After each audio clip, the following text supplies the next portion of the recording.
সকালে ফজরের সময় জামাতে নামাজ পড়বা এবং কোরআন তেলাওয়াত করবা।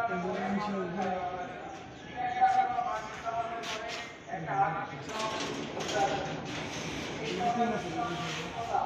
মাদ্রাসার ছাত্র হিসাবে তোমাদের জন্য বাধ্যতামূলক কোরআন শরীফ পড়া জানে, পড়া শুদ্ধ, তাদের জন্য আরেকটা ক্লাস। এইভাবে আসলে আমাদের এখানে এই ক্লাসটা যে যত বেশি গুরুত্ব দিয়ে পালন করবা সারা জীবন আল্লাহ আমাদের সবাইকে তৌফিক দান করুন।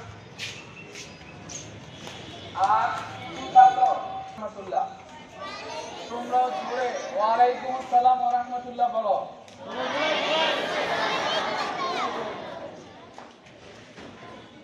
হ্যাঁ, আর এই যে আজকে সারিবদ্ধ করাইছি আমার আর আলিয়া মাদ্রাসা, এগুলির মধ্যে দুষ্টামি কম চলে, একেবারেই কম।